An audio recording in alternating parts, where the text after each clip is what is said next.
আসসালামু আলাইকুম। উপন্যাস আবিরের স্প্যারো, পর্ব ১৪। লেখনীতে সালমা চৌধুরী। আবির মোলায়েম কণ্ঠে বলল, কোথায় তোর তানারা? আর কাউসাররা কোথায়? এসেছেন কেন? আমার তোকে নিয়ে ঘুরতে ইচ্ছে হয়েছে, তাই এসেছি।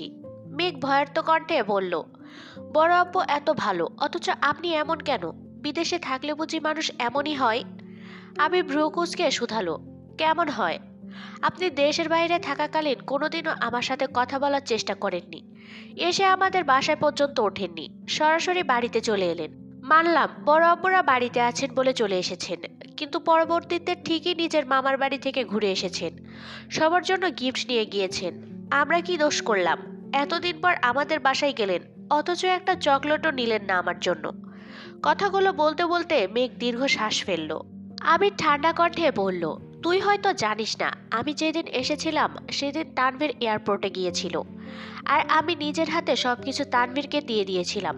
পরীক্ষা পড়াশোনার কারণে তুই তখন অনেক বেশি ব্যস্ত ছিলি, তাই তানভীরও সেভাবে কিছু বলেনি। তাই বলে এতদিন পর আমাদের দেখতে যাবেন? আপনার মামা বাড়ির মানুষ এতটাই আপন? আমরা বুঝি খুব পর? আবির তপ্ত স্বরে বলল, তুই ছাড়া আমার সবার সঙ্গে দেখা হয়েছে। মেঘ মলিন কণ্ঠে বলল, ও, তার মানে আমাকেই আপনার অপছন্দ। আমার সাথে দেখা করার কোনো প্রয়োজন ছিল না। আবির মুচকি হেসে বলল, কষ্ট হচ্ছে? খুব খারাপ লাগছে? মেঘ কোনো উত্তর দিল না। আবির আবার বলল, আমি যখন ৭ সমুদ্র পাড়ি দিয়ে একদম নতুন একটা দেশে গিয়েছিলাম, আশেপাশে কেউ ছিল না। ফোনে কেঁদেছিলাম। তোর সাথে কথা বলার জন্য অনেক চেষ্টা করেছি। তানভীরকে কত শতবার রিকোয়েস্ট করেছি একটু কথা বলার জন্য, কিন্তু তুই আমার সাথে কথা বলিসনি। তখন আমারও কষ্ট হতো, আমিও কেঁদেছি, কিন্তু তুই দেখিসনি। তুই জানিস না। মেঘ আবিরের অভিমুখে চেয়ে আছে। আবির অন্যদিকে মুখ ঘুরিয়ে দীর্ঘ নিঃশ্বাস ফেলল। মেঘ কিছুটা সময় নিশ্চুপ হয়ে রইল। তারপর ছোট্ট করে শুধালো, আমি আপনাকে খুব বেশি জ্বালাই, তাই না? আবির হিমশীতল কণ্ঠে জবাব দিল, হ্যাঁ, অনেক জ্বালাস। মেঘের দৃষ্টি শুরু হলো, মন বিষণ্ণতায় ছেয়ে গেল। আবির মেকিস্বরে বলল, তবে দিনের থেকে রাতে বেশি জ্বালাস। মেঘ থামল। দুচোখ প্রশস্ত হলো। আলগোছে ভ্রুযুগল উপরে উঠে গেল। মেঘ সন্ধিহান কণ্ঠে শুধালো, মানে? এই যে প্রতি রাতে আমার স্বপ্নে আসিস, কিছু বলিস না, শুনিসও না, অথচ নিঃশব্দে আমার ঘুম কেড়ে নিস, এমন কেন করিস? তোর কি আমার জন্য একটুও মায়া হয় না? আবিরের শান্ত কণ্ঠস্বর মেঘের বুকের ভেতর তোলপাড় শুরু করেছে। আবিরের কথার মানে ঠিকই বুঝতে পারছি, কিন্তু উত্তরে কি বলবে? আবির শ্বাস টেনে আবার বলতে শুরু করলো, তোর ভাবনায় আমার নির্ঘুম রাত কাটে। তোকে কিছু বলতে না পারার ব্যথায় আমার বুকের ভেতর অসহ্য যন্ত্রণা হয়। তোর চোখের দিকে তাকালে নিজেকে জ্যান্ত লাশ মনে হয়। কুলহারা সমুদ্রের মতো নিজের অনুভূতিগুলো নিঃশেষ হয়ে যায়। তুই কেন বুঝিস না? মেঘের মনের উতাল পাতাল ভাবনাগুলো হঠাৎ নিস্তব্ধ হয়ে গেল। মনের কোণে আঘাত করলো পুরনো অনুভূতি। সেই বসন্তে চিরকুট, গোলাপ আর চিঠি দেওয়ার ঘটনাগুলো একে একে মনে পড়তে লাগলো। নিজের ওপর নিয়ন্ত্রণ হারাতে শুরু করলো। মেঘ তাকে না দেখে না চিনে শুধুমাত্র চিঠিতে লেখা অনুভূতিগুলোর প্রেমে পড়েছিল। তারপর আবিরকে দেখে, আবিরের সাথে কথা বলে দিনের পর দিন কাটিয়েছে। একসময় সেই চিঠির কথা বেমালুম ভুলেই গিয়েছিল। তবে আজ কেন আবার মনে পড়ছে? কেন দুইটা অনুভূতিকে এক মনে হচ্ছে? আবির মেঘকে ছেড়ে দিল। পকেট থেকে ফোন বের করলো। তানভীর কল দিচ্ছে। আবির একটু দূরে গিয়ে কল রিসিভ করলো। মেঘ তখনও ঠায় দাঁড়িয়ে আছে। আবিরকে জিজ্ঞেস করবে কিনা ভাবছে। আবির যদি না করে তবে কি হবে? মেঘ মনে মনে আড়ালো, দুটো ভিন্ন মানুষের অনুভূতি কি এক হতে পারে? হঠাৎ ভয়ঙ্কর শব্দে মেঘের ভাবনার ছেদ পড়ল। দূরে তাকাতেই নজর পড়ল সাদা কাপড়ে মোড়ানো দুটো লাশের দিকে। ৬ ফুট ৭ ফুট লম্বা, এদিকেই হেঁটে আসছে। মৃদু বাতাসে গাছের ডালগুলো হালকা নড়ছে, সেই সঙ্গে নড়ছে লাশগুলো।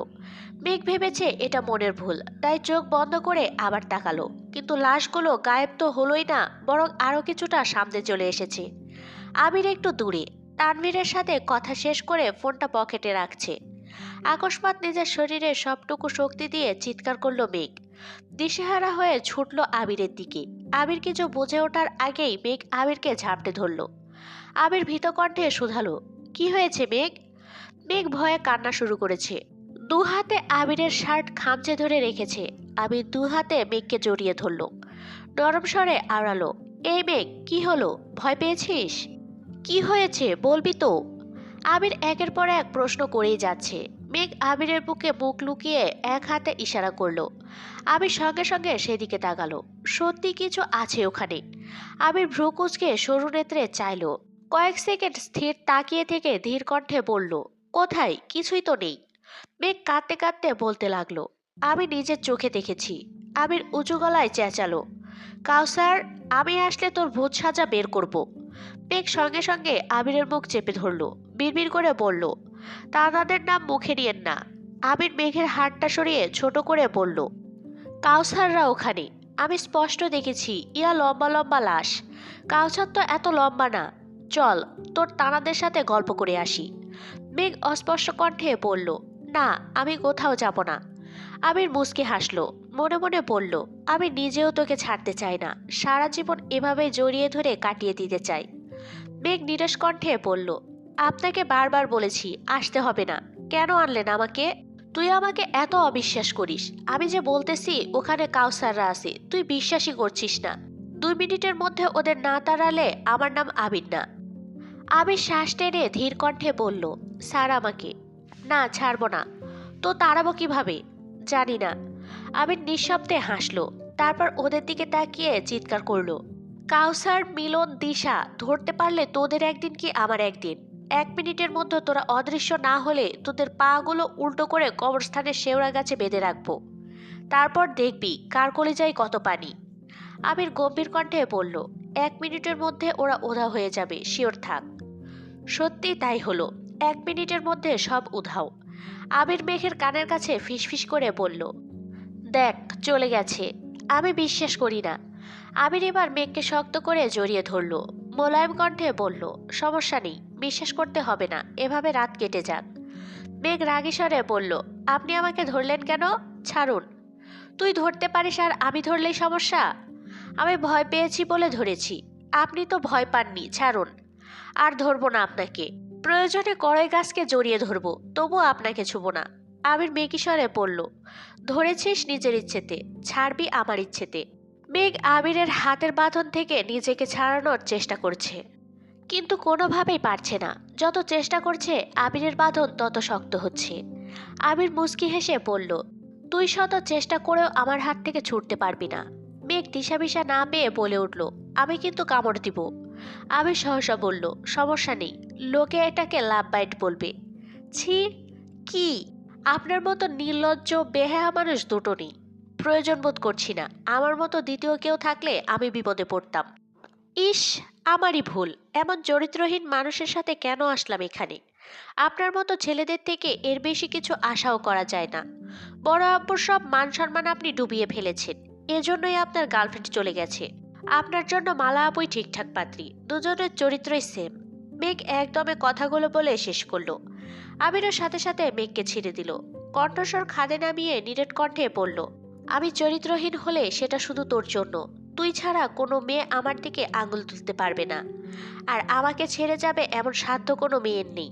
বরং আমি বললে আমার সাথে রিলেশন করার জন্য 100 মেয়ে হাজির হবে। একজন দিনরাত এক করে আমার পিছু পিছু ঘুরছে। নিজের চোখেই তা দেখছিস। আমি বলেছি ঘুরতে? তোকে কিছু বলি না বলে মাথায় উঠে যাচ্ছিস। যত্ন বুঝিস না। আর কি বুঝবি তুই? মেঘ খানিক চুপ থেকে সন্ধিহান কণ্ঠে বলে উঠল, মালা আপুর সাথে কত রাত আনলিমিটেড কথা বলেছেন বলতে পারবেন? মালা আপুর মতো আর কত মেয়ের জীবন নষ্ট করেছেন? আমি প্রতিবাদ করছি বলে আমার উপরে মেজাজ দেখাচ্ছেন? আপনার পিছনে কত মেয়ের লাইন সেই ইতিহাস শুনতে আসিনি আমি। দয়া করে বাকি মেয়েদের মতো আমাকে ভাববেন না। আবির গম্ভীর কণ্ঠে বলল, রাতভর আনলিমিটেড কথা, তাও আবার মালার সাথে? আল্লাহ কোথায় আছো? আমায় উঠায় নাও। এই অবিশ্বাসের দুনিয়ায় আমি আর থাকতে চাই না। ঢং করতেছেন কেন? বলেননি কথা? অস্বীকার করতে পারবেন? হ্যাঁ বলেছি, শুধুমাত্র মামা, মামি আর মাইশা আপুর সাথে। যেহেতু ফোন মালার ছিল তাই রিসিভ করলে হাই হ্যালো এইটুকুই কথা হতো। এমনকি এই মালার যন্ত্রণায় রাতের বেলায় ফোন বন্ধ করে ঘুমাতাম। বিশ্বাস না হলে বাসার সবাইকে জিজ্ঞেস করতে পারেন। এক পর্যায়ে বাধ্য হয়ে নতুন ফোনও নিয়েছিলাম। এটা শুধুমাত্র তানভীর জানত। আপনি কি বলতে চাচ্ছেন? আপনি নিষ্পাপ? দুধে ধোয়া তুলসী পাতা? একদমই না। আমি চরিত্রহীন, বদমাস, লুচ্চা অথবা লম্পট। তবে সেটা শুধুমাত্র একজনের জন্য। সে ব্যতীত পৃথিবীর কেউ আমার দিকে আঙুল তুলতে পারবে না। আমি তার দিকে কুনজর দিয়েছি কিংবা তার সাথে বেয়াদবের মতো কার্যকলাপ করেছি। কে সে? কেন বলবো? যার মনে আমার জন্য বিন্দুমাত্র বিশ্বাসের স্থান নেই, যাকে চিৎকার করে বললেও আমার কথা বিশ্বাস করে না। তার বিশ্বাস এতটাই ঠুনকো যে কেউ কিছু বললেই তার বিশ্বাসের ঘরের বাতি নিভে যায়। তাকে আমি আমার মনের কথা কিভাবে বলবো? সে বরং তার মনের ঘরে অবিশ্বাসী পুষতে থাকুক।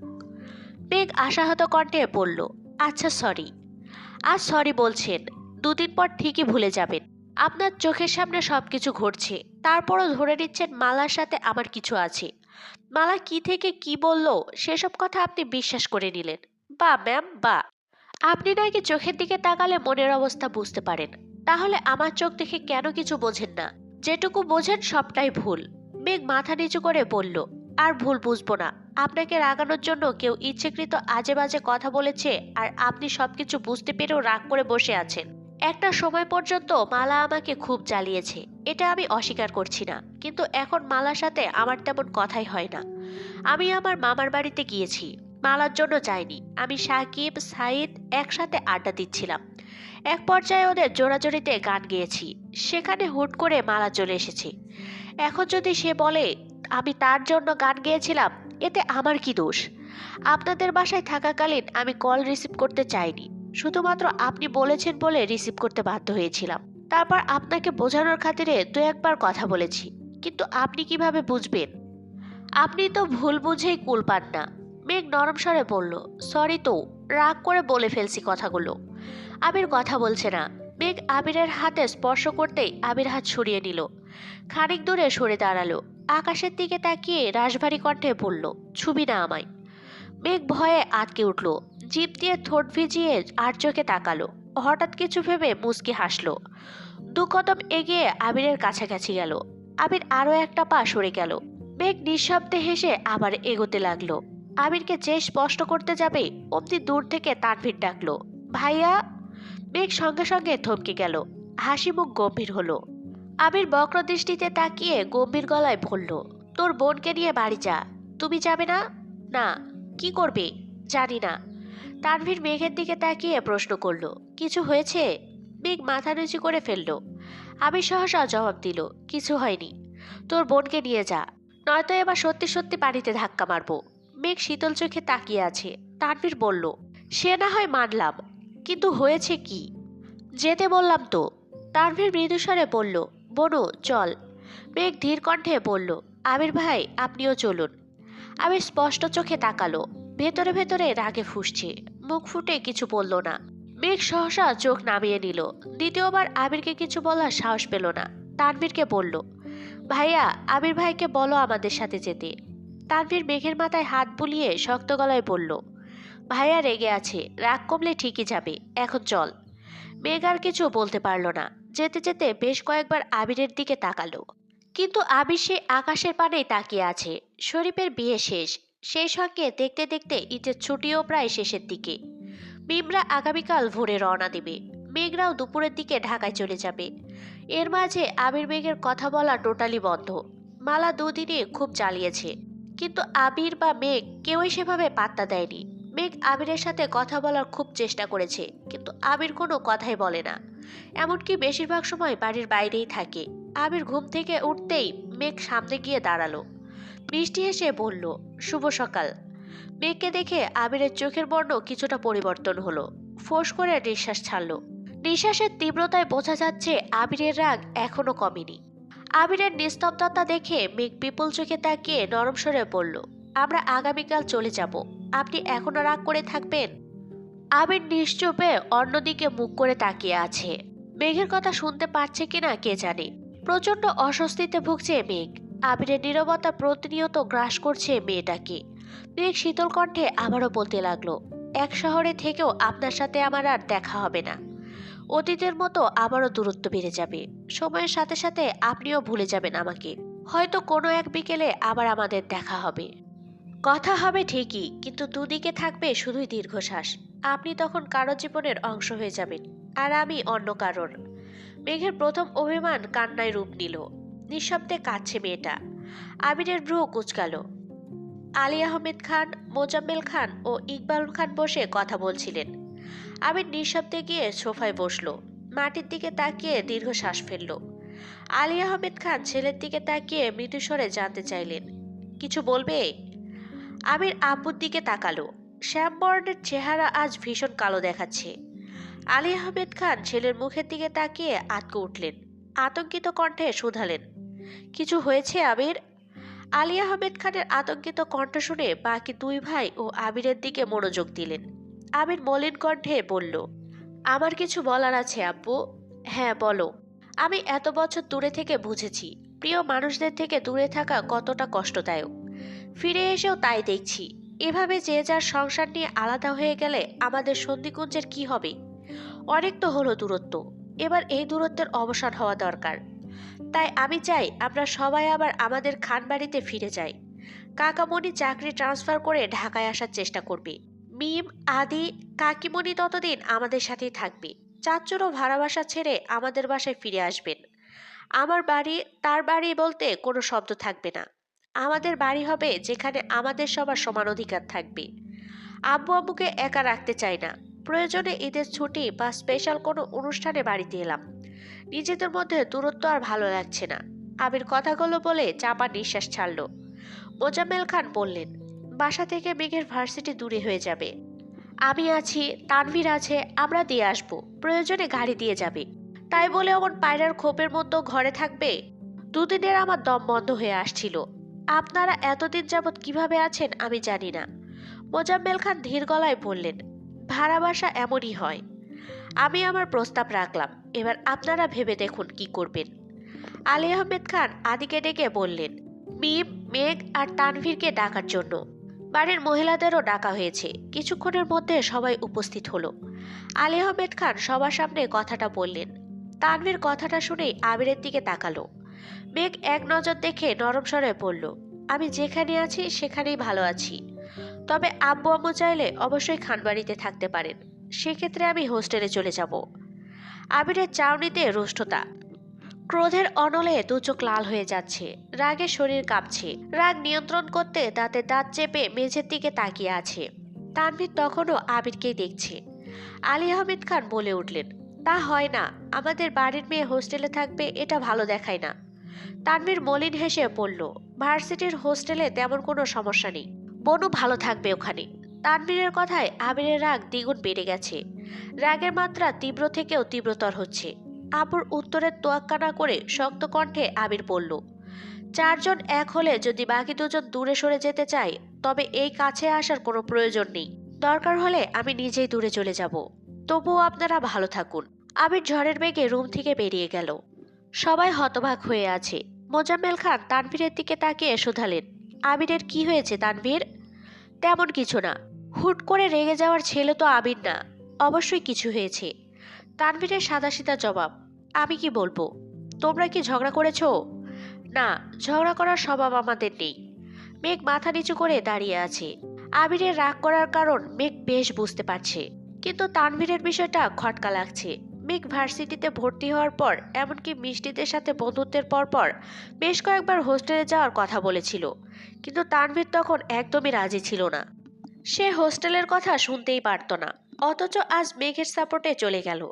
এটা কিভাবে সম্ভব? এদিকে তানভীরের মেজাজ খুব খারাপ। সে খুব করে চাইছে আবির আর মেঘকে দূরে সরিয়ে দিতে, কারণ মেঘের কান্না তার পক্ষে সহ্য করা সম্ভব না। আবির ছোট থেকেই রাগী। যেভাবে খুব কম সময়ে মানুষের মন জয় করে নিতে পারে, তেমনি ভাবে রাগ সবকিছু ধ্বংসও করে দিতে পারে। তবে জায়গাতে রাগ দেখায় না। একবার রেগে গেলে কাউকে সহজে ছাড়ও দেয় না। তানভীরের সাথে কয়েকবার টুকটাক ঝামেলা হয়েছে, কিন্তু মেঘের কথা ভেবে আবির বা তানভীর নিজেদের ভুল বোঝাবুঝি বাদ দিয়ে আবার মিলে গিয়েছে। কিন্তু এবারেরটা ভিন্ন, কারণ এবার মূল কেন্দ্রবিন্দু মেঘ।